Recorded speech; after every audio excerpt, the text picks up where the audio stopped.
Sir, আপনার কি কোনো মায়া দেওয়া নাই আমি কাশেমের প্রতি? আমার বাপরে, আজকে আমি কত বড় গলায় হইয়াইলাম যে এইবার 100তে 100 আমি এসএসসি পরীক্ষায় পাস করমু, কিন্তু শেষ পর্যন্ত হামডা হইল কিতা? শেষ পর্যন্ত হামডা হইছে তৃতীয়বারের মতো তুই মেট্রিক পরীক্ষায় ফেল। এত সুন্দর একটা সুনাম আমরা স্কুলের লাগে বইয়া আনার লাগে তোরে আমরা স্কুলের পক্ষ থেকে অভিনন্দন। আরে রাখুন আপনার অভিনন্দন। আপনার স্কুলের হয়তো বা কোনো মান ইজ্জত না থাকতে পারে, কিন্তু আমি কাশেমের তো একটা মান ইজ্জত আছে। এই যে বছরের পর বছর ধইরা আমি এসএসসি পরীক্ষায় ফেল করতাছি, এইটাতে আমার মান সম্মান বাড়ে না কমে? তোর যদি আসলেই তোর মান ইজ্জত নিয়ে চিন্তা ভাবনা থাকতো তাইলে তো প্রত্যেকটা বছর তোর একটার পর একটা সাবজেক্টে ফেল করার কথা না। এখন সুন্দর মতে বাড়িতে যা আর আগামী বছর এসএসসি পরীক্ষায় পাস করার লাগে ঠিকভাবে লেখাপড়া কর। আরে বাড়িতে যাইবার মুখ কি আর আমার আছে? আমার বাপ যে জল্লাদের জল্লাদ। আমি তো হইয়া ইসলাম বাজার থেকে মিষ্টি কিনে আইনে রাখার কথা, যাতে আমি ফাঁস করলে পরে এলাকার মধ্যে বিতরণ করতাম পারি। না জানি আজকে বাড়িতে গেলে আমার উপায় কোনটা হইব। উপায় আর কোনটা হইব? হয়তো 2-4 বেলা না খাইয়া থাকবে, আর না হইলে তোর ফিডের মাঝে সরিষার তেল মাখাইয়া তোর বাপে আইক্যাওয়ালা বাস কয়েকটা তোর ফিডও ভাঙবো। এই শতানের বাচ্চা স্যার তো দেখা যায় আমার চাইতে আরো বড় বেশি মাথা ফাতলা। আমি এখন নিশ্চিত যে এই স্যার শিক্ষক হওয়ার আগে আমার মতো 2-4 বার পরীক্ষার মধ্যে ফেল করছিল। কিতার করার বুকের মাঝে ফু দিয়া সুন্দর হইরা বাড়ির ভিতরিকে ঢুকি, দেখি আজকে আমার কপালের মাঝে খিতা আছে।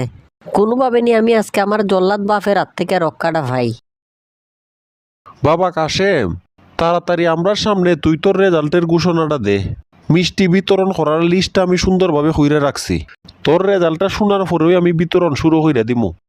আব্বা, উত্তরপাড়ার তালুকদার সাহেবের ফুলা ইকবাল, এ তো এইবার এসএসসি পরীক্ষার মধ্যে 4 সাবজেক্টে ফেল করছে।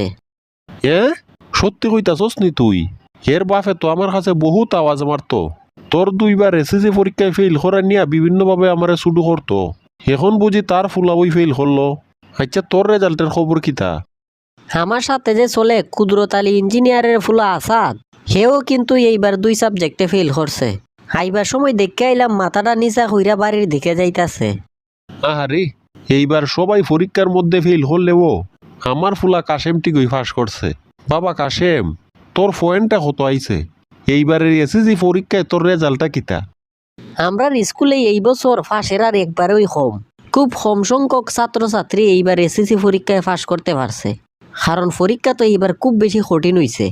আমার মনটাই কিতা কইতাছে, এই আরাম দাদা তুই তোর রেজাল্টের হতা খ। অমুকের ফুলায় ফাঁস করলো না ফেল হলো এইগুলা শুনে আমার কোনো লাভ নাই। আর স্কুলের ফাঁসের আর দেখেও আমার লাভ নাই। আমি কোনো স্কুলের হেডমাস্টার না। আসলে আব্বা, আমি জীবনে কোনোদিন তোমার ইনকাম হইরা 2 পয়সা না দিতাম পারছি না, এটা ঠিক। কিন্তু এইবারের এসএসসি পরীক্ষায় আমি ঠিকই তোমার লাভ করাইয়া দেখাইয়া দিছি। আর এটাই 1-2 টাকার লাভ না, তোমার আমি 2 লক্ষ টাকা লাভ করাইয়া দিছি। তুই কি এসএসসি পরীক্ষার রেজাল্টের দিন ওই কোনো চাকরি ভাইয়া লাইছস না কিতা? না এইবার এসএসসি পরীক্ষাতে পাস করার লাগিয়া স্কুল থেকে তোরে 2 লাখ টাকার কোনো পুরস্কার দিছে? আরে না না, তোমার সাথে তো এই বছর আমার চুক্তি আসলো যে আমি যদি এসএসসি পরীক্ষার মাঝে পাস করতাম পারি, তাইলে তুমি আমারে 2 লাখ টাকা দিয়ে একটা নতুন মোটর সাইকেল কিনা দিবাই। এটা তো ঠিক ওই, তুই খালি আজকে আমার রেজাল্টের খবরটা শুনাইতে আর বিকালে ওই অভিগঞ্জে গিয়া তোরে আমি একটা নতুন মোটর সাইকেল কিনা দিমু।